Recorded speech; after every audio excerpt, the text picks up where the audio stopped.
Welcome, everyone. Thank you for your patience. I know we're starting a couple of minutes late. My name is Andrea Sampson, and I'm the CEO and founder of Talk Boutique and the Thought Leader Academy. And today we are doing our first edition of Next Gen Narratives. This is a production of our Thought Leader Academy. Now, for those of you who aren't familiar with the Thought Leader Academy, it's an online platform that we created to help experts transform into thought leaders by using storytelling for their influence to create impact and ultimately to create income. Now, when we look at the Thought Leader Academy, we have a couple of different ways in which our members interact with us. So we have a group coaching program, and we have an individual coaching program, and you're going to see representations from both. So today you're in for a real treat. We have a number of presenters here today that myself and our coaches within the Thought Leader Academy have worked with directly. Each one is going to be presenting their idea-centric story. That story will be about 5 minutes, and it's going to contain their core thought leadership, their idea that they're putting out into the world. So these are high impact but short form stories. This comes out of the work that that me and my coaches have done in the TED world. We use the TED style of storytelling with an idea inside of it. Now, I'm going to be backstage for most of this because part of what we do in the Thought Leader Academy is not only do these types of events, but me as a coach, we do an evaluation on each speaker. So I'm going to be watching and taking notes and doing evaluations. But I'm going to introduce you to one of our other coaches, Mr. Ian Keeling. Ian is an award-winning science fiction author. He is faculty at Second City, and he has been a communications coach for over 20 years. Ian has worked with some of the largest brands in the world, helping their leaders to become thought leaders. He is an excellent coach who works with all of our speakers, both individually within the Thought Leader Academy, in our group coaching program, and also on all of our corporate coaching programs that are delivered through Talk Boutique. So without further ado, I'm going to hand you over to Ian Keeling. Hello, everyone. Thanks, Andrea, for the very kind bio. My name is Ian Keeling, and I am a senior coach here at Talk Boutique. And I get the pleasure today of taking you from speaker to speaker. You are going to see over a dozen exceptional speeches today with some really, really strong stories behind them. I've had an opportunity to work with each one of these speakers, and it has been a joy to hear those speeches as they develop. So that's enough from me. What we will be doing is we'll be doing this in sets of 5, and we'll be taking very short breaks after the 5th and after the 10th speaker, just to get everyone else set up backstage. During that time, I'll talk to you a little tiny bit. But we're ready for our first speaker. So we're going to be hearing first from Joel McCharles. Joel is a TEDx speaker and author, a seasoned executive who's battled the chaos of modern workplaces. With extensive experience leading global teams and frustrated by the outdated time management methods, he is on a mission to combat the crisis of interruptions. So telling you a little bit about his story from secretary to senior vice president and his 30 years of learning how to stop interrupting himself. Ladies and gentlemen, Joel McCharles. I hope you will come with me in my time machine to the suburbs of Toronto in 1996. The Atlanta Olympics are in high gear. Mad cow disease is snaking across the UK, and science has announced the cloned first sheep, Dolly. In 1996, you'll find me in my first office job. I'm in the president's office as a secretary of a multi-million-dollar sports marketing agency in the suburbs of Toronto. My desk is in front of my boss's doorway. He's a busy man. Daily, I control his 2 or 3 appointments, screen 5 or 6 incoming calls, greet 1 or 2 scheduled visitors, process mail, and organize his life according to the urgent and important framework popularized by Stephen Covey about a decade earlier. One of my newest responsibilities is to check the entire company's email. To check email, I unplug the phone cable from the fax machine and I plug it into the back of my computer. Emails trickle into the company inbox before I send them to the printer. And I walk around 100,000 square feet of office to place physical printouts of emails in physical inboxes on people's desks. At the same time, I check their outboxes for any handwritten replies for me to type and send on their behalf. Our entire company receives 5 to 15 emails per day. Let's jump back in the time machine again and travel forward to 2023. I'm still in suburban Toronto, although now I'm 30 kilometers further from the city center due to urban sprawl. The tables have turned now. I'm in jeans and a t-shirt, and I am the executive in the room. The company I serve has more than 4,500 team members scattered across 4 continents. I'm a senior vice president. I don't have a secretary or an executive assistant. An average week has more than 50 meetings. I receive 300 emails per day, many of which are irrelevant to me. I tell myself that I receive no more than text messages when I actually receive closer to 100 per day. If I don't reply to a message, people and automated processes, computers, send me instant messages by WhatsApp, Slack, Teams. They call or they video call me. Sometimes they come to my office to see that I've received the text message, checking to see if I've got the email. These messages are rarely critical. My phone alerts me about what my friends are doing on social media. My car cuts me off to tell me how long it will take to drive the drive that I've driven for 17 years. My watch echoes many of the same alerts from my phone and more. And like most MBA programs worldwide, I am failing my team members by training them to manage their time using the same tools popularized by Covey in 1989. They no longer work. The majority of my real work happens before the sun rises and after the sun sets. I prioritize myself on achieving work-life balance because I work less than 12 hours on most days, and I prioritize rest and family on the weekends. Most of my executive peers do not share these same constraints. All of us are exhausted, burned out, and see no end in sight.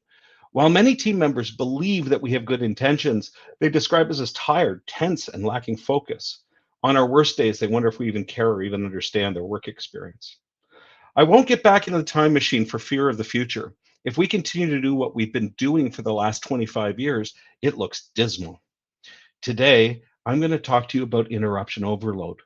I will show you how to spend 30 minutes next week as the first step in unleashing a transformative shift. It will empower you to reclaim your focus, to reignite your productivity, and to experience the joy of achieving your goals with newfound ease and clarity. Over the last year, I've stepped back from the world of interruptions that once dominated every aspect of my life. I've spent time reading, reflecting, researching, interviewing others, developing and sharing best practices. We are interrupting ourselves to death. Tiny interruptions are the equivalent of death by 1,000 cuts. Each of them seems incidental, but the cumulative impact is robbing us of greater success and quality of life. We've caused so many of these interruptions that we barely recognize them anymore. My challenge to you right now is to put 30 minutes on your calendar next week to prioritize acknowledging and removing some of these interruptions in your life. Unplug from technology and sit with a pen and paper. For the first part, I'd like you to set a timer for 15 minutes and reflect on the interruptions in your life that you control.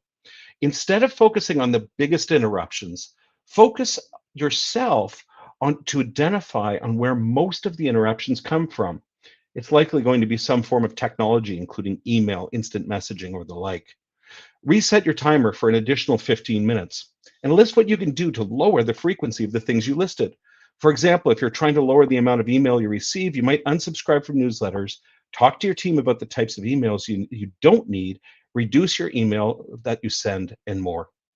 As I close, remember, from the chaos of interruption overload emerges the power to reclaim your control. With just 30 minutes, armed with a pen and a purpose, we can begin to rewrite our narrative, forging a future where focus reigns supreme. You regain control of your time and energy, and success knows no bounds. Thank you, Ian, and thank you for your time. Thank you, Joel. We are off and running. And right away, we've started with a theme that you're probably going to hear more than once today in terms of information overload. That's a theme that we may end up cycling back to a couple of times today. Our next speaker is actually going to be talking about the importance of play as opposed to work.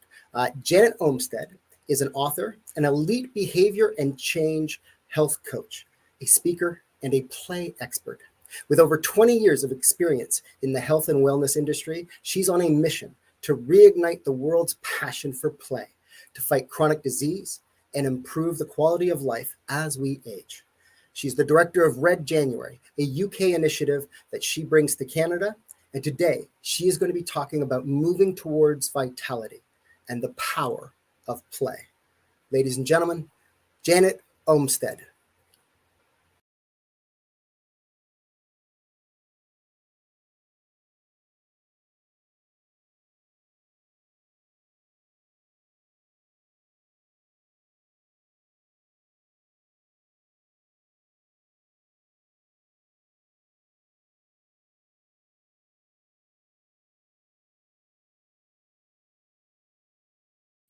Sorry, let me start again. I think I was muted. My apologies. I'm lying on a gurney. The emergency room is filled with the sounds of beeps and machines. It's overwhelming. Confusion is all around me. Doctors and nurses are running everywhere. The smell is making me sick. I am lying here in so much pain. How did I get here? Just 2 short hours ago, I was at my bachelorette. I was having so much fun with my friends, dancing, enjoying life, celebrating, when suddenly the pain was intense. I didn't know what to do, so I decided just to crawl away and lie down for a minute to see if I was going to, feel better. Thank goodness my friends noticed and decided I needed help and put me in the back of the car and drove me to the city. The pain was so bad, I was passing out on the drive. I'm just 24 years old. I am in the best shape of my life. I'm a runner, but yet here I am in so much pain, and I'm going to be married in 6 weeks. Suddenly the doctor shows up saying, "We're going to do the best we can." I don't understand what that means. He says, "You're young, you're fit, active, healthy, and that should help." As he's saying that, the anesthetic overtakes me, and I don't remember anything else. Clearly, I made it because I'm here. That moment has stayed with me and has inspired my life's work. It was my level of fitness that pulled me through and fuels my lifelong commitment to exercise, because when I look around me and the clients that come to see me, what they struggle with the most is finding the time to move their bodies. It's often the first thing to get moved to the bottom of the to-do list, more of a chore or an obligation. In fact, everywhere I look, the world is the same. What I see is that we are in an inactivity crisis. I'm here to talk to you about how the inactivity crisis and our future health are inextricably linked. People are living longer, sure, but their quality of life is declining. When we create the motivation and the desire for regular movement using play as the catalyst for better health, regardless of age, we address our body's inherent needs for it to manage itself effectively and create an environment that promotes wellness, fun, and joy. And so by using play as exercise, we open the doors to a physically, emotionally, and psychologically healthy society. Globally, 1.4 billion adults are inactive and at the risk of disease from not doing enough physical activity, with no improvement in global fitness levels since 2001. It's not getting better, it's getting worse. In the same way Al Gore warned of an inconvenient truth about our environment, we are now going through the same thing with inactivity. 90% of Canadians aren't getting enough exercise, and it's affecting our mental, physical, and social health. But when did this inactivity crisis start? The last 30 years have been more about looking a certain way and fitting into a norm. Going to the gym has become a job. Exercise has become hard and painful, and certainly not fun. But movement is like a magic pill and helps at preventing chronic diseases like heart disease, cancer, and boosts not just our bodies, but our mental well-being. Play is a state of mind and a new approach to exercise that is not defined by what you do in a gym. Once you understand that all movement can be playful and centered around what brings you joy, your whole world opens up. Play is about what's fun for you. Bouncy castles? Sure. Dancing, rock climbing, swimming, walking with a friend in nature, and doing more of that as a positive spiral for your health. Because when you move more, you feel better, you eat better, you sleep better, you manage stress better. Really, it's a miracle that I'm even here to get to share this important message. That crucial turning point at 24 nearly left me dead. I suffered a ruptured ovarian cyst and I was bleeding internally. Being physically fit saved my life. I walked down the aisle 6 weeks later and married the love of my life, and we've been playing ever since. I am on a mission to reignite the world's passion for play, to fight chronic disease while improving quality of life as we age. With play as exercise, we boost our physical, emotional, and psychological health for ourselves and for the communities we live in. So eventually, this creates a global movement for solving the inactivity crisis. Thank you. Thank you, Janet. I love Janet's message. It's funny, maybe one of the best things I did in the last year was I rejoined my floor hockey league after over a decade. I run, I ride my bike everywhere. I'd go to the gym or go swimming, but I'd lost that sense of play. And the minute I started going again, all of a sudden, it just brought that little tiny bit of joy back into my life. So I think that's an important message for everyone. And speaking of other ways we can add a little joy or maybe even peace to our lives, our next speaker is Jill Valentine. She's the CEO and a transformational travel and life purpose coach at UGO Impact, where she educates, inspires, and empowers individuals to powerfully answer their call to contribution. Today, speaking about a simple yet effective recipe for a more peaceful and joy-filled life and world, Jill Valentine. Back in my early 20s, I worked for a well-known nonprofit.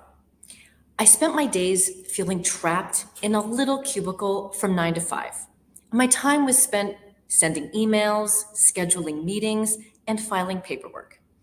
Although I was working for a nonprofit that was hoping to eradicate a deadly disease that kills millions worldwide, at the end of the day, on my commute home via subway and GO train, I just kept feeling, this can't be it. There's got to be more. I wasn't using my skills. I didn't feel passionate about the cause. I felt wildly insecure and really lost. It definitely was not a recipe for happiness or fulfillment. And so I left my job. And over the next decade or so, I bounced around nonprofit jobs and I volunteered for over 30 charities locally and internationally in all sorts of capacities, from disaster relief to being a board member, strategic planning, preparing and serving food. And in 2011, I even spent a year in Uganda doing disability sport development. And it was rewarding and amazing. But when I came home, I still felt lost, unfulfilled, insecure, and purposeless. Clearly, working and volunteering for loads of charities did not help me figure out my life purpose or lead to fulfillment. Fortunately, I decided to shake things up and become a life coach. And so I took a life coaching program that completely transformed my life. Through this course, I discovered who I was. I discovered what I valued, like adventure, community, freedom. I learned that I was a skilled strategizer and coach that could not only see the potential in people and the possibility for their lives, but also help them see it for themselves. And I learned that I had a ton of limiting beliefs about myself. I also learned how passionate I was about the inequalities that exist in our world. I discovered so much about who I was, how I interacted with my world, and how I could help others. And what was fascinating is so much of the learning came through my volunteering experiences, especially the profound time I had spent in Uganda.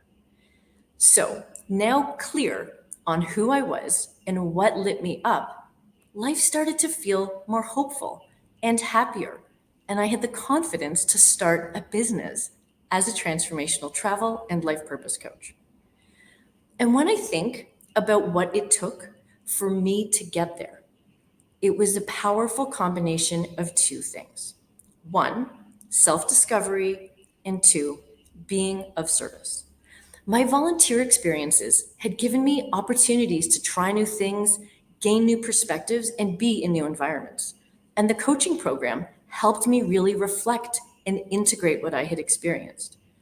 Through the self-discovery, I came to a better understanding of who I was, what I was passionate about, and what my skills were. It helped me heal some of my wounds. I made decisions with more ease, created healthy boundaries for myself, and I felt clear on how I could best contribute. Both of these things alone can be quite powerful, but just focusing on self-discovery won't create fulfillment. And random ad hoc giving back denies the world of you contributing in the most powerful way you can. But together, they build on one another in an incredible upcycle. When you give, it's a chance to grow and a chance to learn about yourself. And when you grow, it allows you to better give with more confidence, passion, and intention. It's that simple. This beautiful combination of self-discovery and service together creates an incredible win-win, where we as individuals win because we now know who we are and we're contributing to our world. And that creates fulfillment and peace within us. And the world wins because through our contribution, we are creating a kinder, more gentle, sustainable, and equitable place for all. Sadly, today's society is currently receiving the message that money, stuff, power, fame, and a focus on me are the ingredients to a happy life. But the truth is, self-discovery paired with being of service is the simple and effective recipe for a peaceful and joy-filled life and world. And if you want to spice things up and bring even greater peace and joy to you in the world, I suggest adding a healthy dose of community. Discover yourself and be of service alongside others. But that's another talk for another time. Thank you so much. Thank you, Jill. I'm laughing because for some reason that very last, and that's a talk for another time, reminded me of a kids show from the 1970s. Somebody who is from Canada and as old as I am might know what I'm talking about. But to get us back on track, we're going to be hearing from Athena Lauren Hall. And she is the visionary founder of the ZNA Health Network. She spearheads a movement to unite healthcare professionals and advocates in catalyzing a transformative shift towards a community-centered, we just heard about that, whole health approach so that we can have healthy, thriving communities. Speaking today about healthcare as an ecosystem, Athena Lauren Hall.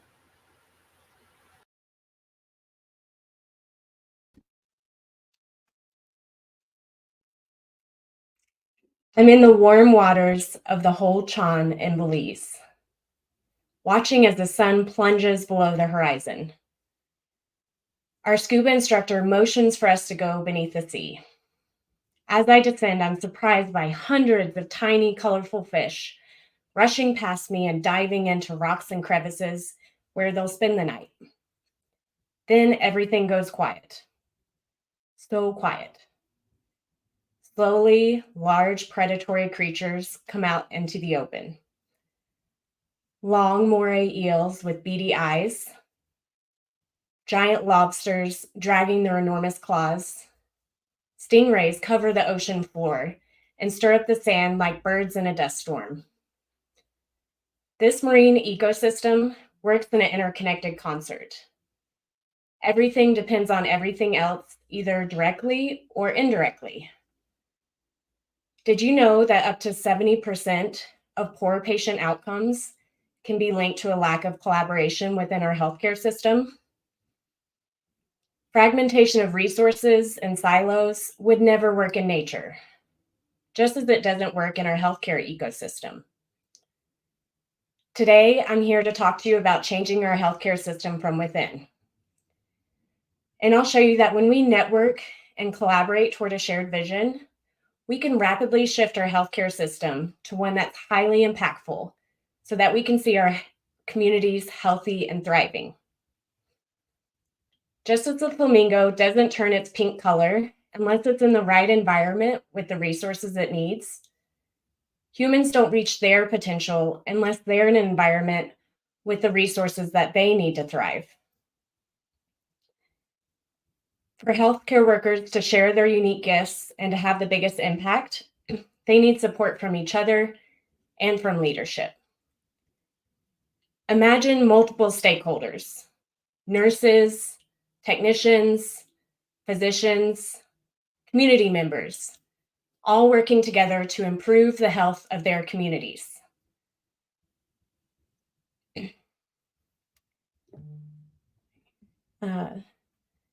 Together, we can help each other reach a potential far greater than we ever could in isolation. This is still a lesson that I'm learning today as I'm transitioning from habits of independence and individualism toward interdependence. All ecosystems have a shared purpose: to not only survive, but to thrive.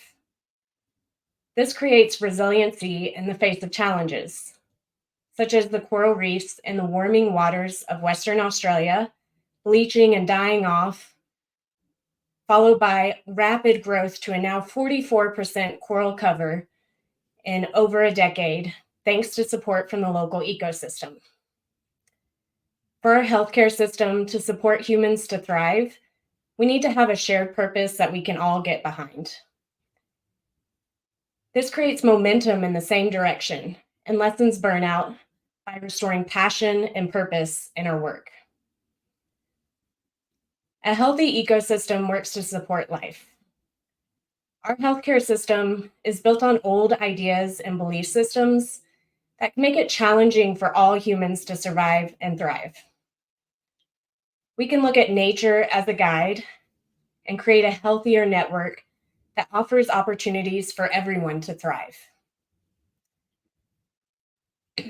Like the marine ecosystem with its many organisms working in concert to support life, it's through collaboration and supporting each other to grow and share our gifts that we can all benefit and support our communities to be healthy and thriving. So join the movement if you want your community to be thriving, and create a network of passionate providers who are working toward a common purpose. Thank you. Thanks, Athena. I got to work with Athena a lot over the last few months. And in addition to finding her message itself so pivotal, I had such a moment of joy when she walked in about a month ago with her opener of the scuba diving story. I once spent 11 very adventure-filled days in Egypt, both almost quitting and then falling in love with scuba diving. So right away, she had me on board. And that's the incredible power of stories, how it can create these connections for all of us. Now we're ready for our final speaker of our first group. And we're going to be pivoting now. And we're going to be talking about something that a lot of us have started to hear a lot about: AI. Suzanne Gildert is going to be, she's explored and built pioneering technologies in the field of robotics, AI, and quantum computing for over 10 years. Her new project seeks to understand consciousness so that we can integrate it into AI and robots, but in a way that increases the safety of such systems and maximally benefits society. So asking the questions today: can robots be conscious, and should they be? Suzanne Gildert. Hey, thanks, Ian. I'm here today to talk about robot consciousness. I believe there will come a day in the future where we are living in harmony alongside robots and artificial intelligence. I've always loved technology, and I became fascinated by electronics and physics when I was a kid. I used to make electronic circuits with my dad. This sent me on a career path that ended up with me starting 3 companies in the field of AI, robotics, and quantum computing. I've built over 100 robots in the last 10 years, and I've always dreamed of making them more like us, more human, more empathetic, so they can work alongside us as colleagues and maybe even friends. But there was a light bulb moment for me recently when I looked into the camera eyes of one of the robots I helped build and realized that the robot was not conscious. And I had a strong intuition that it never will be. I realized that consciousness is something that we know hardly anything about, but we absolutely need to. Today, I want to talk you through 2 potential scenarios for how consciousness in AI robots might occur and why it's critical for us to be thinking about this. The first scenario is where we continue to build AI robots in the ways that we have been doing so far. That means they'll get more intelligent and more functional over time, but also that some form of consciousness sort of emerges naturally as we do that. Quite a lot of scientists and engineers believe that consciousness will simply emerge on its own, that it's just a matter of time and computing power. But I argue that we don't want to wait and see what we get. We shouldn't leave this emergence to chance, because we don't know what kind of conscious experience these systems will end up with. Their inner life might be totally different from ours. It might result in misaligned values and goals, or the inability for machines to empathize with us, like a psychopathic mind. If this scenario is true, if consciousness is going to emerge on its own, we need to purposefully steer that development as we continue to engineer robot beings so that we know it will be aligned with our human values.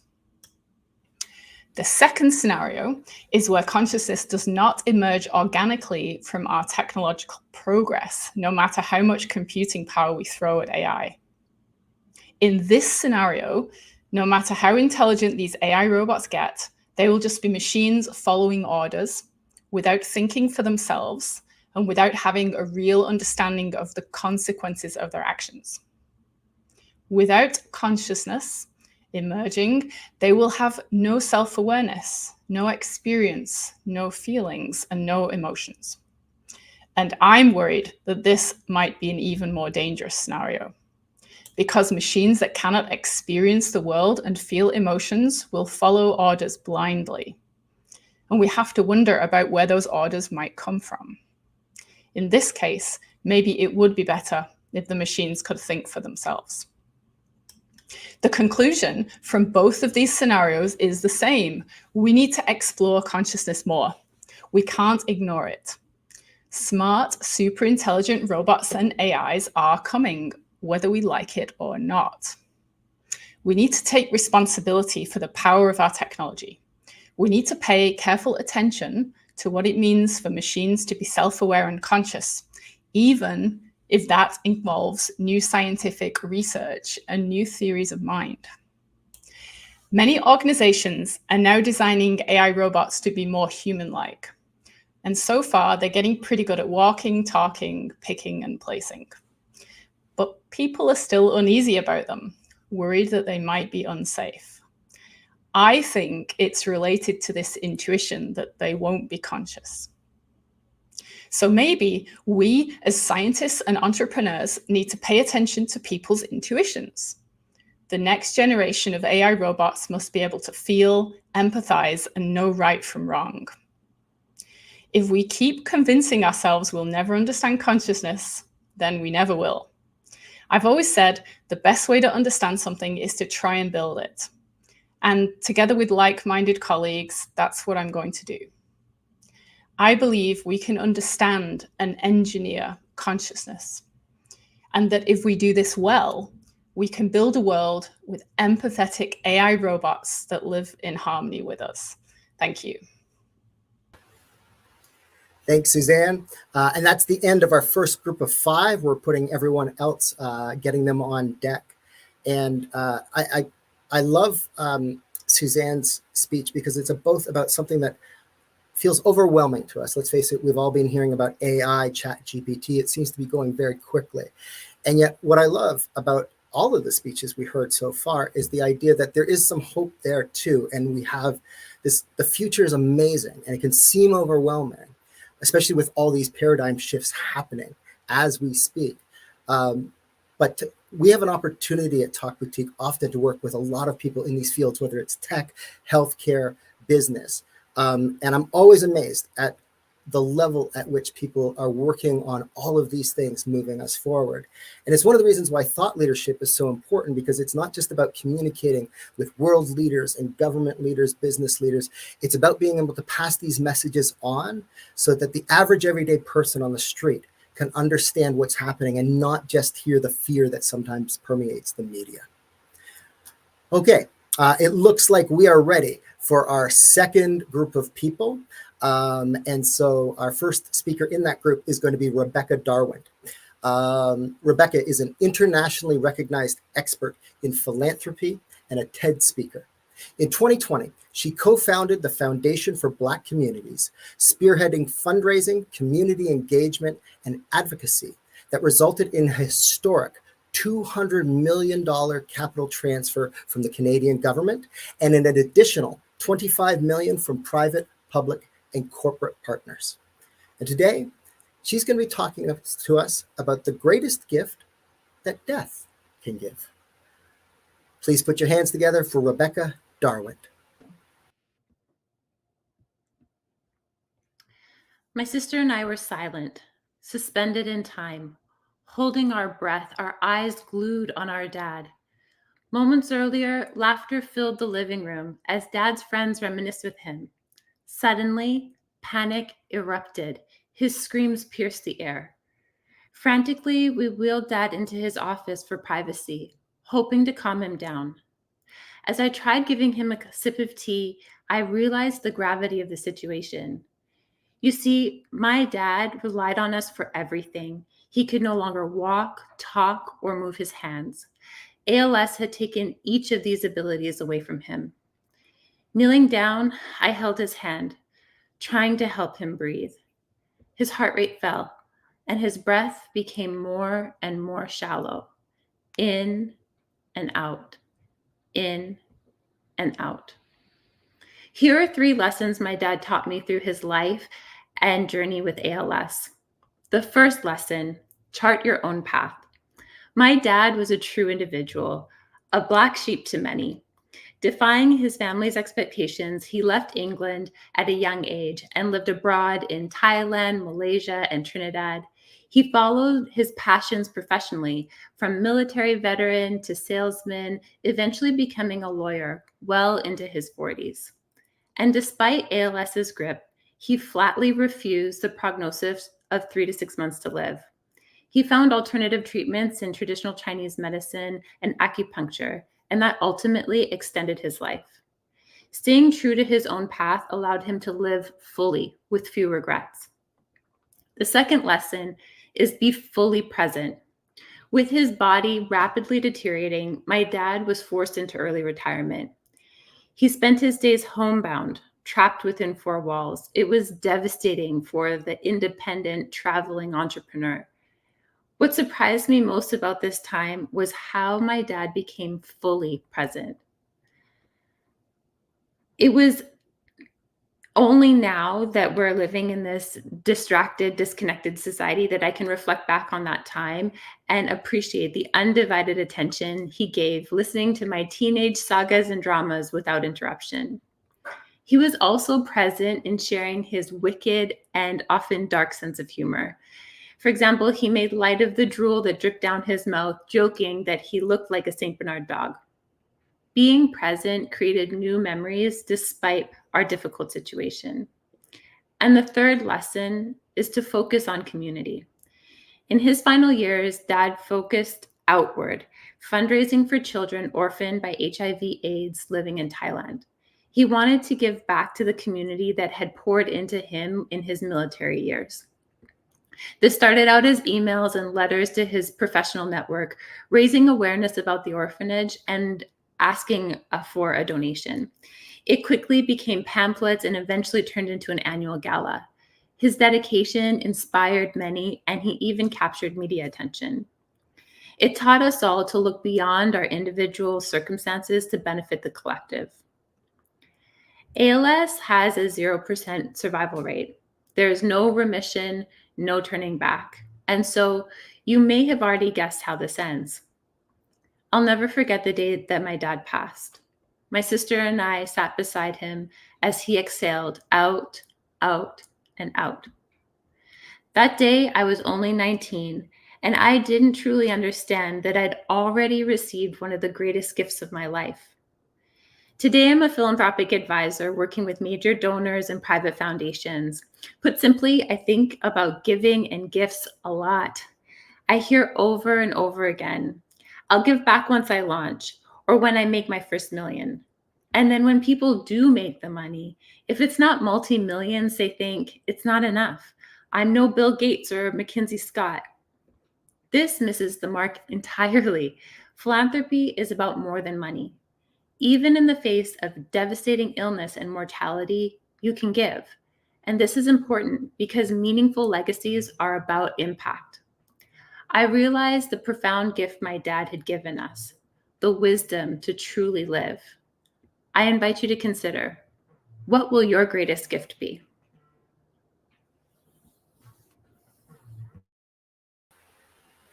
Thank you, Rebecca, both for that incredibly moving story.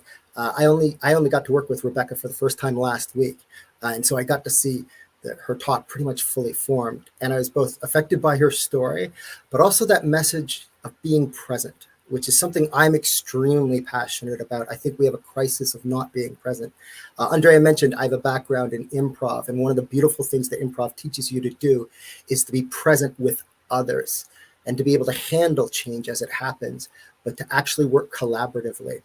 And so I think that's so essential in this rapidly changing world for us to remember to slow down a little bit sometimes. Now, speaking about some of the other challenges that we sometimes face, we're going to be hearing from Goldie Carr. Goldie has over 30 years of corporate experience in senior level executive leadership roles. In the early 2022, she decided to exit the corporate world and begin her solopreneur journey to share her wisdom with those ready to grow. And today she's going to be talking about breaking through some of those barriers to growth that we sometimes encounter. Please put your hands together for Goldie Carr. Thank you, Ian. So let me begin by saying that we all have definition of success that can be unique to us. Whether you are running your own business or working in a corporate environment, you have an image of yourself that is bigger and better than your present. It is the image of what you truly want. That image is what feeds your desires and demand growth. If you are an excellent worker, a great team player, you take pride in getting things done, and you think you have all the ingredients for success, but growth is not happening. You don't feel valued or get recognized for your efforts or contributions, or you fail to communicate your worth to others. You struggle to see what I am missing. Something is missing from your success recipe, right? You just don't know what it is. So if this sounds familiar, you will be interested in the work we do. So I'm Goldie Carr, founder and CEO of Wisdom Waves, Inc. After 3 decades of existence in corporate world, I started as a subject matter expert and exited as a senior vice president.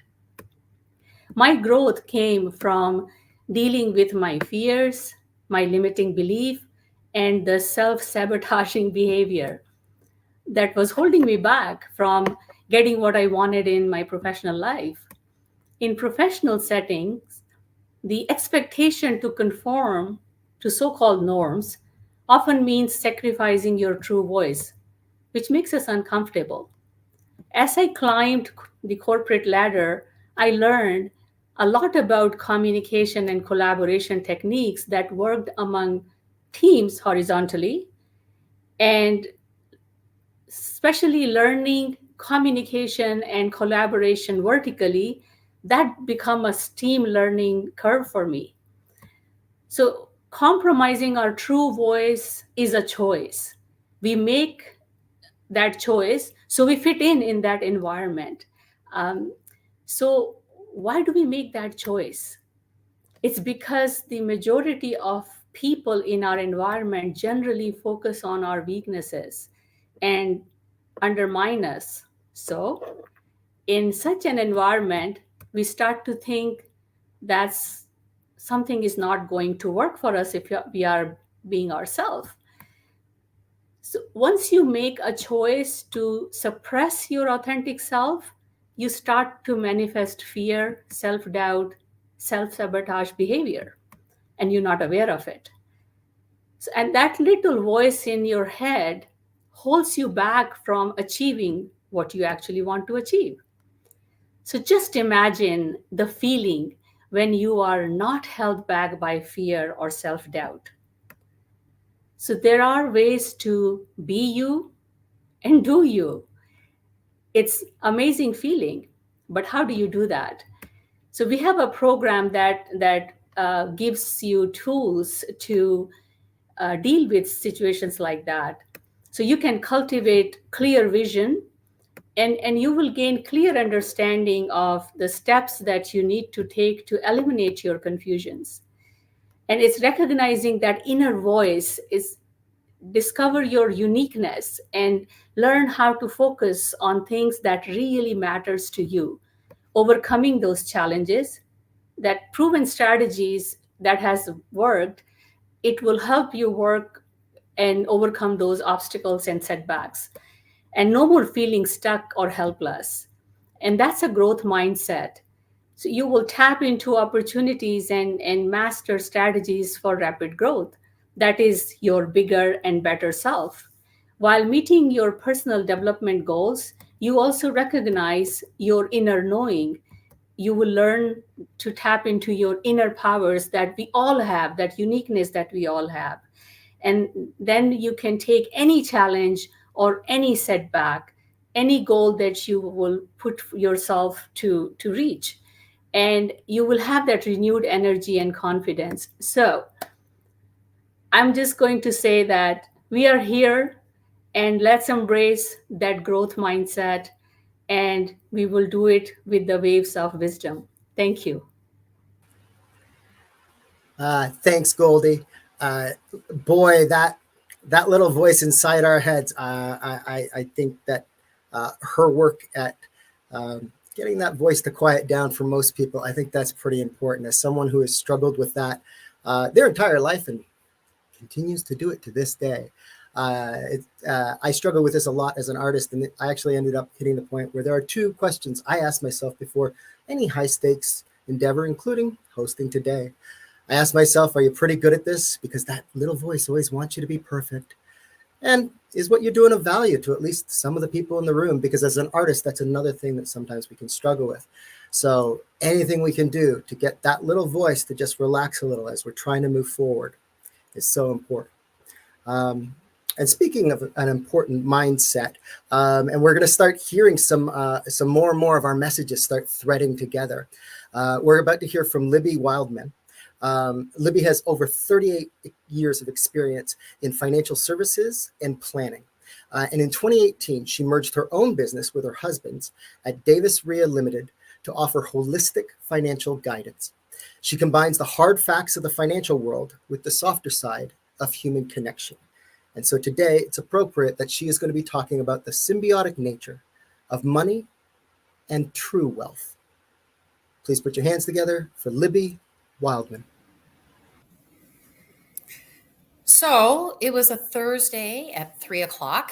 It was a beautiful sunny day. I remember it well. I was feeling pretty optimistic about life.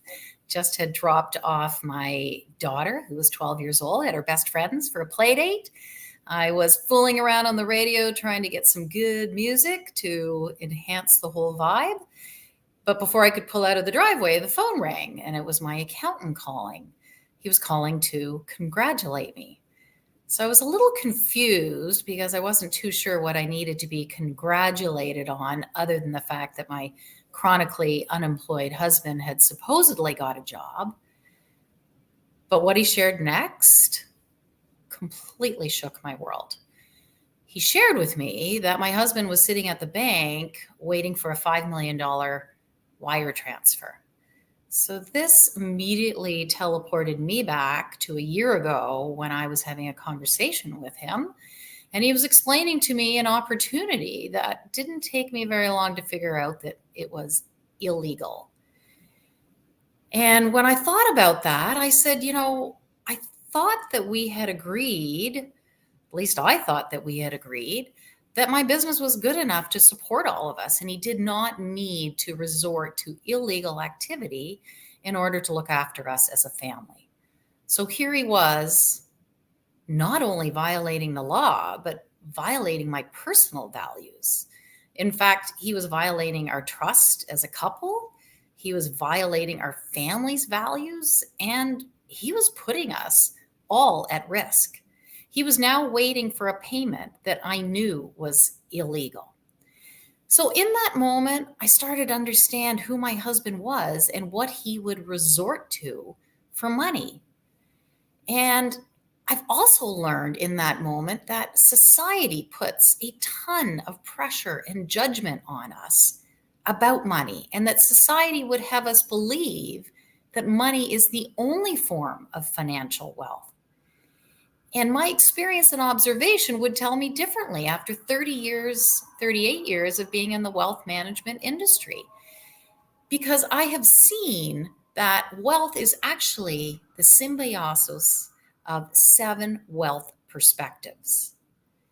And when those perspectives are consciously activated and addressed, and we're able to separate ourselves from the pressures and the judgment that society puts on us, that we are able to have a holistic look at wealth and our reflection of our own unique values and the vision of who we are and what we offer to the world becomes a much larger holistic circle. And so those perspectives that are physical wealth, spiritual wealth, body and mind wealth, community wealth, linguistic wealth, family wealth, and planet and earth wealth are all intricately combined in a lovely circle. And what I find as humans is that we are usually underachieving or overachieving in one area or the other. And so by taking a look at this and understanding where we need to do the work, we can bring ourselves back to a homeostasis of truly feeling wealthy. And if my husband had known that he was worth way more than the potential of making money, that if he had looked at the fact that he had a loving family and community and that he was smart and creative and had so much intelligence, if he had understood his true wealth, then we might still be married.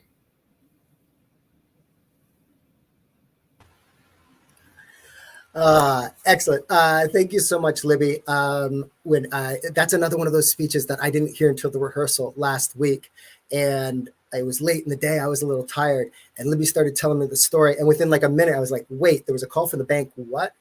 And immediately I was riveted. And then what I found amazing is her message about all those different ways that we can rethink what wealth might mean. And what's amazing is we've heard almost 10 speakers today, and every single one of them in some way is touching on one of those 7 things. So I think it's just an amazing story, also with a great little drop the mic moment right at the end. And our next speaker is kind of thinking about re-examining the way we approach work and wealth as well, and money. Lisa Berkovitz. She's an MBA, former high-level project manager for Fortune 500 companies and the World Economic Forum, a master-level NLP practitioner, Reiki master, and soul alignment coach to executives and entrepreneurs. And today, she is going to be talking about how joy is actually our job. Lisa Berkovitz. I was on Maui, soaking neck high in the warm Pacific waters at my favorite beach, Keavakapu. It was about 2 o'clock on a Tuesday afternoon. The sun was shimmering brightly on the water, and I was looking out at the beautiful horizon and the silhouette of another island in the distance when I experienced a visceral moment of awe. My dream had become reality. I had a group of clients I adored on their way to retreat with me for 4 days to focus on creating their soul work in the world. And for me, today was a quote unquote work day as I took a dip while joyfully preparing for their arrival. This was now my life, radically different than it had been when I was on the fast track to executive leadership, working long hours under fluorescent lights for multinational Fortune 500 companies with an MBA after my name. I was doing good work for them when I chose to leave the corporate world after going on holiday in Costa Rica and having a major epiphany while in the jungle there. It was time to leave my well-paying corporate job to follow a bigger dream and a deeper knowing inside me. I left just 2 months later and went on to do everything I wanted to. Lots of international travel, yoga several times a week, dance 5 times a week. I learned how to make jewelry, and I took certifications and trainings in topics that fascinated me. I followed the flow of anything and everything that delighted me, and I was fully in my bliss. I had officially become psychologically unemployable, unable to ever go back to the kind of life and work I'd lived before. The challenge was I'd been paid really well in corporate to fulfill the objectives of others. Now, doing all the things that brought me truly alive, I was funding it all myself from my savings. And so I lived for some time with the burning question, how do I actually get paid to do these things that bring me the greatest joy and that I would be doing anyway if left to my own devices? As I nervously watched my savings drop lower and lower, that question burned ever more strongly. No one around me understood the choices I was making, and I had plenty of encouragement to go back to what I knew. I definitely had moments of intense doubt where I questioned myself and whether they were right. But that would have prioritized money over joy, and I was too far gone at that point not to do all I could to forge my new path. My life has been a living laboratory to test this path and the burning question that I had. What I didn't realize when I started was how this burning question would become the basis of my life's work and my message to others. I had come to recognize that 2 of my greatest joys were travel and supporting others in fulfilling their purpose and mission, their soul work. And so I designed a coaching and consulting business that allowed me to work from anywhere I might want to be in the world. I worked with clients virtually for years and then started inviting them to join me in those fabulous places I was going. I discovered that the more true I was to my joy, the more my natural gifts emerged, the more powerful my impact on my clients, the healthier my body became, the better mood I was in, the more my relationships improved, the more creative a problem solver I became, the more I inspired my family and friends, the more time and space I had for self-care and new adventures, the more fun I had, and the more money I ever made, many times over what I received in corporate. With testing over and over, this has been true, not only for me, but also those I serve. I've become a category of one, as they say, without any competition for doing exactly what I was born to do. All of which has proven to me that putting money before joy is upside down and backwards. The invitation I leave you with to consider is, joy is your job. When you prioritize your joy, you prioritize your soul and align yourself with how work and money were actually designed to be. Putting joy first, money becomes the natural byproduct of giving the best of yourself. It infuses into everything you create, and those you serve can feel it through the products or services you deliver. You free yourself from the control system and enter into the flourishing system because you are meant to thrive at what you love. And when you do, everyone wins. So if you knew you would thrive in your joy, what would you do? Thanks, Lisa. Um, it's a good question at the end. And what I love about Lisa's talk is how simple the message is. Joy is your job. It's such a simple, elegant way of phrasing it, especially for something that so many people, including myself, have struggled with at times. And so much of what we're talking about, and we're about to talk about again, is just those little adjustments in mindset that can get us moving forward, get us growing. Linda Spence is going to be talking about that and how some basic mindset changes at work might help us improve there. Linda is an actor and a keynote speaker who uses her 25 years experience in consulting and leadership development to help people understand their personal leadership potential, accountability, and the context and dynamics of the workplace.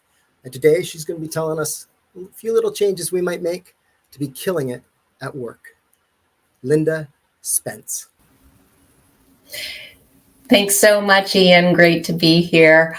And yes, so in addition to speaking and consulting, I'm also an actor. And I think it was about 25 years ago that I signed on with my agent, Stephanie. And because I am a part-time actor, I would always send her this huge list of my unavailable dates. And she would only submit me for the very few auditions that squeezed into the cracks of my availability. In 2022, I decided to really focus on my acting career. And so I made some big changes to my consulting work. And now I started sending Stephanie a tiny little list of my unavailable dates. And I was ready to work on auditioning. And guess what happened? Nothing. The auditions came in just as slow as before. Months went by with barely an audition. What was going on? I started to look at my agent. Maybe she was the problem. Like, was she doing her job? Had she given up on me? Was she letting all of her talent down, or was it just me? And I started getting frustrated and disappointed, even a little bit angry. I noticed I was obsessing about a lot of things that I couldn't actually change or control. So I made a list, What was on that list? Well, I wish Stephanie was submitting me for things. I wish COVID hadn't happened and changed the whole industry. I wish I was getting cast. I wish there were lots and lots of roles for mature women, and the list went on. It's just like our jobs. When we think about it, they're not perfect either, are they? There's so many things that we wish we could change. Policies and processes, structures, unfairness, personalities, our boss's style, and the list goes on. And these things can become a huge distraction for us at work. And we can waste a lot of time brooding over these things that we can't even change. And sometimes, we feel like a victim at work, don't we? And I call that being in the muck. And we all get in the muck every now and then. And it's no fun. In my actually 25 years of consulting and working with leaders, I have found over and over again that one of the biggest challenges that leaders face is motivating their employees. It's the people and the team dynamics that keep them awake at night. Gallup studies have shown that only 21% of us are engaged at work. And McKinsey & Company in 2023, they were able to determine that actually only 4% of a typical organization's workforce are thriving at work. So instead of dwelling on all the things we wish were different, what if we asked something else? What are the things that I can do? What are the things that I can control and change? And I would call this personal accountability. And here's why it matters and is perhaps the most important ingredient to killing it at work. By choosing to be personally accountable, we move ourselves away from a victim mentality into a state of empowerment and constructive action, which leads to more success, increased opportunities, and ultimately makes our lives better. Viktor Frankl, an Austrian psychiatrist who survived the Holocaust, wrote a wonderful book, Man's Search for Meaning. And in it, he shares how when he was in the concentration camps, everything was taken from him. His possessions, his clothing, his food, his family, his dignity. And yet he teaches us everything can be taken from a man but one thing, the last of the human freedoms, to choose one's attitude in any given set of circumstances, to choose one's own way.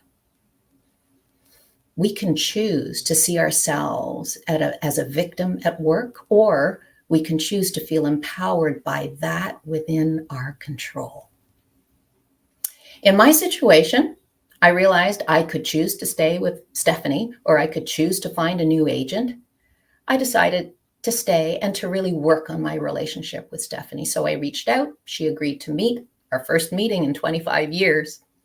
I asked her about union work, non-union work, film and TV versus commercials. I shared with her how my availability had changed. And we talked about my long-term acting goals. We had a really, really good heart-to-heart. And in the week after our conversation, she got me 7 auditions, one of which I booked. Okay, it's not a quick fix. It's ongoing. I thought my conversation with Stephanie had fixed it all and the work would flow in. Nope. I still have to pick myself up after every rejection and remind myself to get out of the muck and focus on the things I can control. Taking ownership, personal accountability, it's hard work. It requires ongoing initiative and a constructive attitude and an important shift to focus on the things that we can change. But the rewards are worth it, because killing it at work is thriving. And that is what I wish for all of us. Thank you. Thanks, Linda. That ability to get distracted by all those little things that we can't control. And Linda mentioned her background as an actor in the arts. I've just found the same thing. As a writer, I would be surrounded by colleagues and they'd be obsessed with winning this award or getting nominated for this award, or do you have a bestseller? And all of these things are out of our hands, and they can just lead to beating yourself up. And it wasn't until, because I struggle with this as well, until I realized that the 2 things I can control as a writer is, 1, I can sit down and sit in front of the word processor and write another thing. And then while you can't guarantee opportunities will come through, as Linda just shared, if you hear that there's an opportunity, follow that path, because you never know. At least you're heading in the direction of where those kind of things might happen. Folks, we are 2/3 of the way through. We have 4 speakers left. I want to thank you all for staying with us today. We've heard some pretty interesting stories so far, and we've still got 4 left to hear. And our next speaker is going to be doing like a short version of her TED Talk. I got to work with her in the fall, developing her TED Talk. And hearing a different message that I found so interesting. Rebecca Wildbear is a TEDx speaker and also an author and the creator of Wild Yoga. And her mission is to connect people with their bodies and souls by encouraging them to explore their dreams, listen to their bodies, and relate to the rivers, trees, and animals as conscious beings. And so today she's going to be talking about how you might deepen your relationship with nature and yourself. Please put your digital hands together for Rebecca Wildbear. Thank you, Ian. Glad to be here. I hike down into a red rock canyon in Utah and rest on a rock beside a creek. The sound of flowing water relaxes me. I look up at the blue sky. The cottonwood and aspen trees are starting to turn yellow. As the sun slips behind the canyon wall, I speak to the trees and the water. Please help me find my soul's gifts so I may serve the world. At 30 years old, I quit my job, moved out west, and participated in a ceremony of deep listening, a 3-day solo fast in the wilderness. My whole life, I have loved nature. Backpacking, rock climbing, kayaking, river rafting. I became a wilderness guide and a wilderness therapist. Yet I yearn to be closer to nature, like when I was a child and would climb in trees. Perched in their branches, I felt held and supported. I sensed trees had feelings and inner lives and related to them as living beings.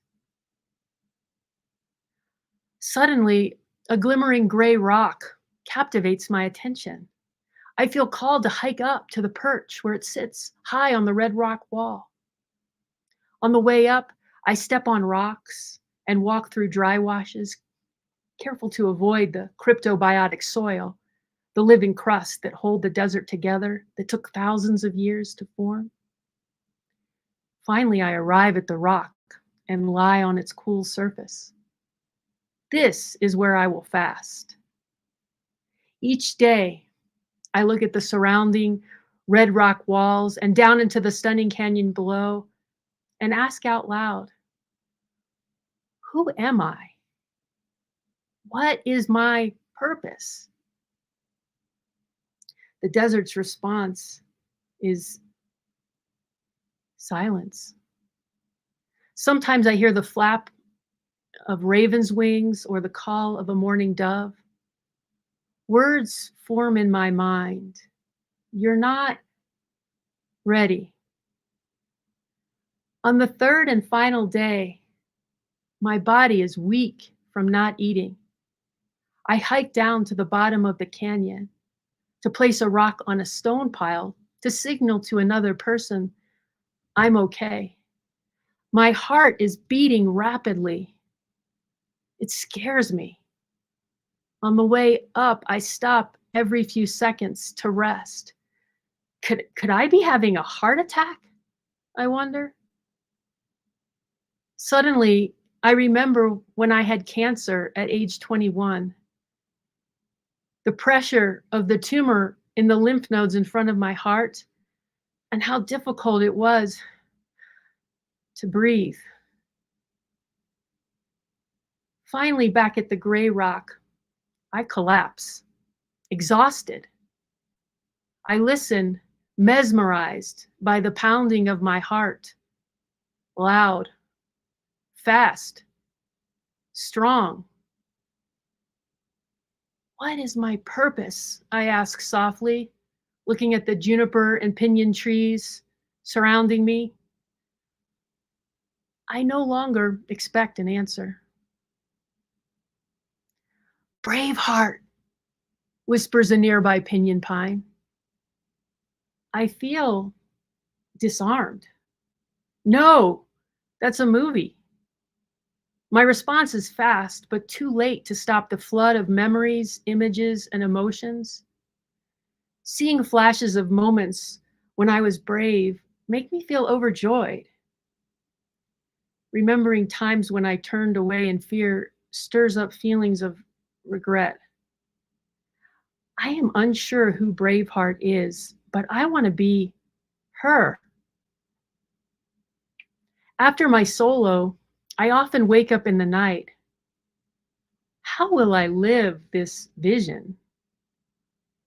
I write poetry, tears silently falling. 6 months after my solo, I hold a ceremony to accept my mission. I listen as I embody who I imagine Braveheart to be. I am more courageous. It's uncomfortable and fantastic. By partnering with nature, I become my truest self.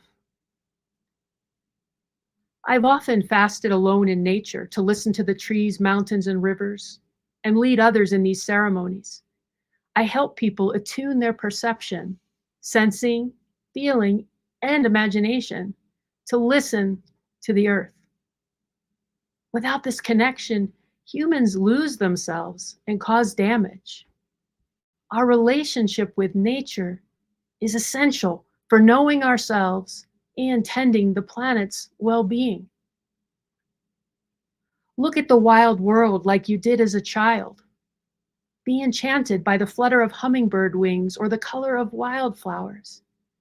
Feel the earth's body as an extension of your own and activate biophiliac love. Relate to the wild world as if it is ensouled, as your ancestors once did. See the intelligence of bears, forests, and the ocean. Listen and talk to nature through your deep imagination, a wellspring where images arise unbidden.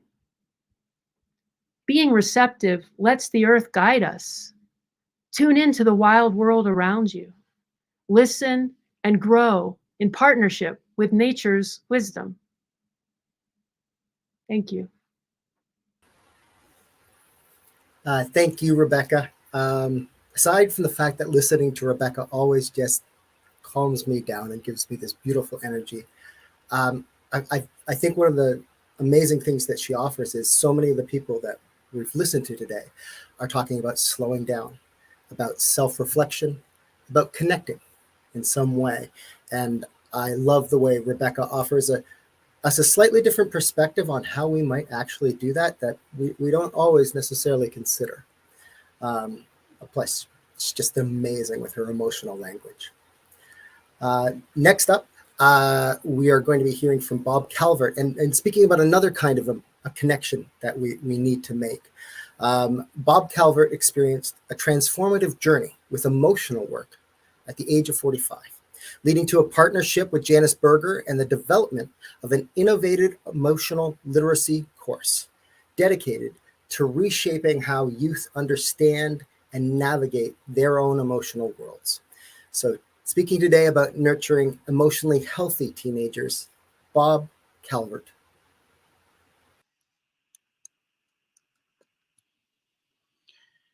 This picture is one of my happiest memories. I was about 12 years old, and we were staying at a small cottage on Grand Cayman before they built all the hotels on the beach. We basically had the whole beach to ourselves. Every morning I'd chase the crabs back into their holes, and every afternoon we would go snorkeling on some of the most pristine coral reefs in the world. It was around this time that this thoughtful, inquisitive young man was trying to figure out his emotional system.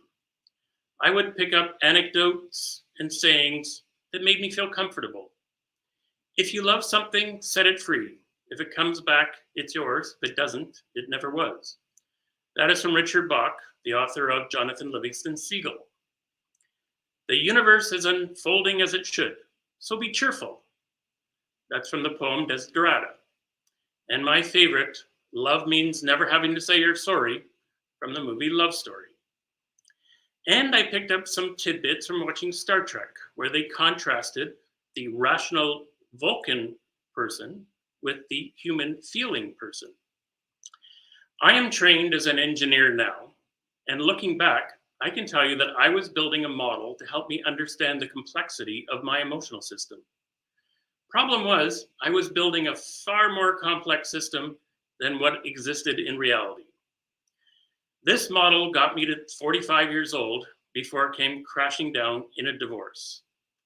This has got to change. Today, we are going to learn how we can teach adolescents as young as 12 how their emotional system works, so they can build a healthy emotional life built on a solid foundation. They will know how to work through their feelings, their triggers, and all the associated behaviors. The How We're Feeling program consists of 24 30-minute episodes, and we use clips from movies and television to educate and illustrate emotional concepts. The kids will be able to work through their feelings and understand the source of their feelings. So, as an example, a grade 9 will be able to work through their anxiety for their upcoming exam. Once they complete working through those feelings, they will gain emotional strength that they can do it in the next exam and the next year, and for the other events that may happen in their lives. This kid could have used this program 50 years ago, but I think it is even more important now that we get this to our adolescents. They're often using digital communication to communicate small events and tragic events, and they don't have the opportunity to have the support of an empathetic person from a digital communication. We measured the knowledge of our focus groups, and they average about 40% before they take the program. When they finish the program, they're over 90%. Having a good understanding of our feelings gives us courage to work through feelings. And each time we do that, we gain emotional strength, which is often called resilience. Let's make this happen for all of our kids out there. Instead of waiting to learn about our emotional system from some random movie that we watch on a Sunday afternoon. Thank you. Thanks, Bob. I can think of one teenager who 30 years ago probably could have used a little help on connecting to his own emotional awareness. And that's something that I think the whole world is kind of working on, which is pretty cool. We have 2 speakers left, folks. And so we are going to be hearing now from Shelley Vanderbilt. Shelley is a renowned Canadian artist, fueled by an unwavering desire to bring hope and comfort to others. Informed by neuroaesthetics and imbued with a sense of awe, her work sits at the intersection of arts and health, both mental and physical. So today, talking about how we can ignite that awe and use it to transform hardship into innovation using an artist's lens, Shelley Vanderbilt. Hello. It's good to see you. Thank you, Ian. Getting my slide. Just getting the slides up? Yeah, just press and play there. Okay, thank you so much for that. So in 2021, I was at a residency in Comox, BC. I was in this huge high ceiling project room for my studio. It was technically a basement, but there was this giant garage door that opened to the space outside. Here I was very deep into my own work, the high walls papered with ideas and written thoughts, exploring the ways that art functions as a healing language, connecting us, breaking through isolation, and helping those who are struggling with mental health. One of the concepts that I'd landed on for this was the concept of a signal fire. For me, it was something that represented the desire to reach out or to let oneself be seen. Well, one day I got a call from the residency. There had been a fire outside of the studio, outside that big garage door. And the fire wasn't an accident. It had been set by an arsonist. I was stunned, but I couldn't miss the connection between my work and the fire. What was happening here? I rushed down to the studio and had a look to know the burned wall and the water and firefighter boot prints and fans to dry things out, ash laying over my freshly primed papers. I collected up my work and the residency helped me to clean it. Now, I was traumatized by this fire. I wondered, had I in some way contributed to it? Had my work attracted this? And it started to sort of unnerve me a bit, but I realized that I needed to work through this and I needed my own work to help me work through it. So I decided to incorporate the fire into my work. I set up my working space outdoors and I started to explore this concept of fire even more deeply. And I came up with a way of actually creating work through fire. And I did that through a combination of fire retardant materials over wood panels, combined with highly flammable items like wicks and cheesecloth. And in the creation of the work, I created this opportunity to put these two things together, to literally light it on fire and have it create the actual work. The idea excited me. It lit me up. And the scale of the transformation that was taking place left me a feeling of awe, as if I was tapping into something vast. When I described the fire concept to the residency, they loved the idea. We collaborated to make a video piece showing the creation of this work, and it's a film that shows the creative power of destruction. An additional film was made of me exiting the space called Fire Safety, which was presented to the public through TV screens and windows to the people passing by on the street. I wonder sometimes if the arsonist got to view that video. The aligning of fire safety and mental health felt important because fire can build as well as destroy. It felt profound for me to recognize the power of what I was playing with. And so, whereas before I had used paint to depict fires, I began in very controlled ways to use the fire itself as paint. The signal firework resonated with my friend as well. During a FaceTime studio visit, even before the arson fire, she brought my attention to the need for safety when reaching out, sharing about her own traumatic experience as we struggled to connect again. One piece in particular was like a signal fire in a hurricane, blown in a kind of circular movement, very chaotic. And she aligned to it immediately and said, you know, that is how I feel. And this chaotic piece actually grounded her. And I realized that art has this ability to articulate our inner chaos, to help people be seen and heard in ways that are still very private to them. Others might not know that this is how they feel. If they choose to articulate it as my friend did, that's amazing. But even if they never say anything, someone knows how they feel because the artist articulated that feeling. Art can speak through this fog, this space between us. It can pass through language barriers and emotional barriers. Art is really a voice. It's the way we choose to use events as tools in our lives. Arsonists set fires, destruction happens, and, profoundly difficult things happen to us all. As artists, as humans, we use art as a way to articulate those lived experiences. We use our own art and the works of others to re-experience them in new, safe ways. It changes our position, allowing us to flip from victims to overcomers. It fast tracks our emotional progress. It helps us to see and to amplify our own bravery. Others who see the art can experience transformation as well. As a healing language, it brings regeneration and amplifies the impact that our view has on others. And that's what I do with my art. I'd like to think that it does have an impact. And I don't need to know if I've impacted you. That's okay. But what I do need is to put my art out into the world. And I do that every day. And I hope that in some way you see a little bit of yourself in the art that I put out into the world. Thanks, Shelley. I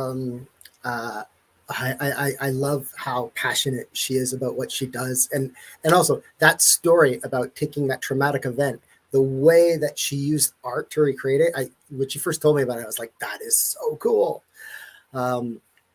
Folks, this is the last time you're going to hear from me before our last speaker. After our last speaker, Andrea's going to come back and take us home. But I just want to take the opportunity to thank two groups of people. One, I want to thank you all, our audience, for coming today and spending your time with these thought leaders to listen to their stories that they put so much work into. So I really want to thank you because, let's face it, we can all get pretty busy in this world that moves so fast. So I want to thank you for taking the time to come here today. And then finally, I just want to thank all of the speakers who I had the opportunity to work with, to listen to their stories, to be inspired by them. It is one of the great privileges of what I do. And so I want to thank each and every one of them. And it is certainly true of our final speaker of the afternoon. We're going to be hearing from John Mitchell. John Mitchell is the president and CEO of IPC. He's an author. And he's a leading expert on solving global workforce issues. He routinely works with global leaders from over 3,000 companies worldwide, making it his mission to bring innovative and original systems, frameworks to hiring, developing, and retaining talent.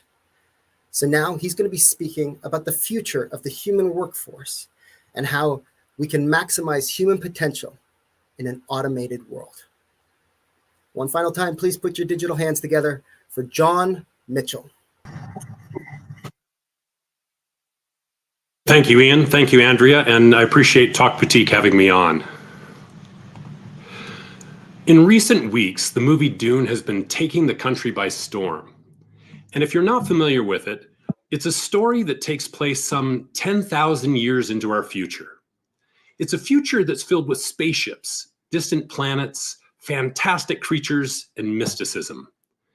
It's a story of a galactic battle between families for power over literally the entire universe. These battles use high-tech shields, laser beams, even nuclear weapons are employed. But if you look closely, what is the one thing that you'll find missing? Computers, artificial intelligence, robots. In their future, they determined that humanity could not coexist with computers or artificial intelligence. Their future does not have to be our future. I'm here to tell you that there is a future for the human workforce. By creating an environment that is helpful to the human first, which leverages new technological tools, systems, and structures that create value for the human as well as the organization. And when we do this, we build long-term sustainability for the workplace and a sense of belonging and contribution in the humans who work within it. Throughout the movie Dune, you hear the phrase, "Fear is the mind killer." I'm here to tell you that we don't need to be afraid of technology.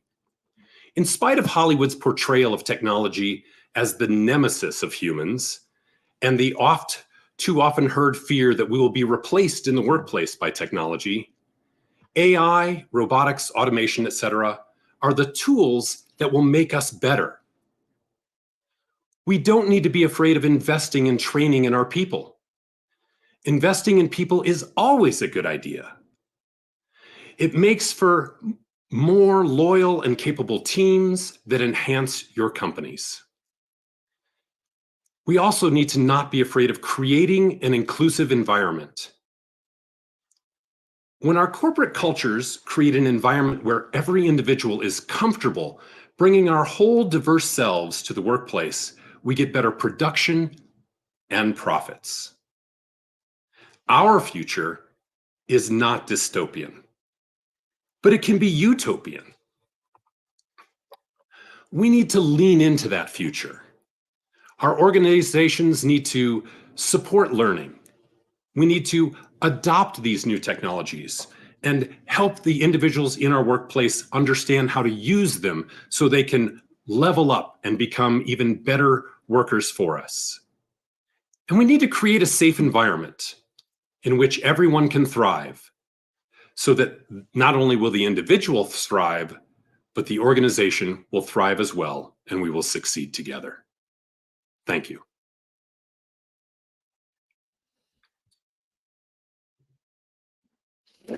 Well, thank you to all of our speakers. That was amazing. And sorry, I was still processing John's last words there as my video came up. So I'm a little distracted there.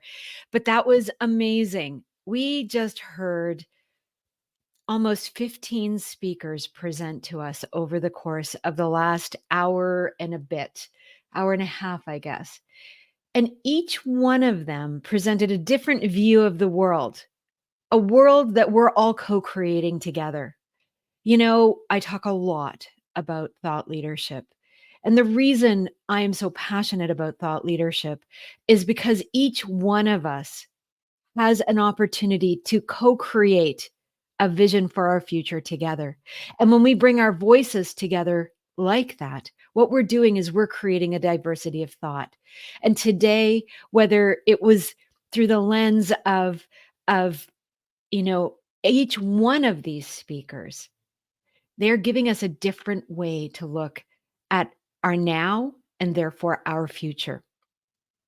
At the Thought Leader Academy, we are always welcoming new students who are bringing new ideas. The idea behind the Thought Leader Academy is to create diversity of thought leadership in our world. And I'm so proud of each and every person who presented today, because the work that they've done to get to this point is creating something that will live far beyond. So thank you all for joining us. Thank you for being here, for listening, for adding your comments, adding your support. And I also want to let you know that we're opening up enrollment in the Thought Leader Academy. And if you're interested in finding out more, make sure to check out my LinkedIn profile or our YouTube channel, the Thought Leader Academy. There you'll find some resources and you'll be able to sign up for our newsletter list. We're going to be sending details out shortly. We also have a masterclass coming up in a couple of weeks on April 30th called Get the Job or the Project That You Really Deserve. We're talking about personal branding and helping you to connect your ideas, your brand, and your community so that you can show up as a thought leader. Thank you so much to Ian, our host today, who was absolutely incredible. He threaded all the way through the ideas, the people, and the concepts that we were all hearing. It's been an absolutely incredible showcase. So thank you to everyone. Thank you to our speakers. Thank you to each and every one of you who've been here. And to my team who made all of this happen. Molly and Morgan, who are in the background, have been working tirelessly for weeks to make sure that we were ready to go. So thank you to everyone.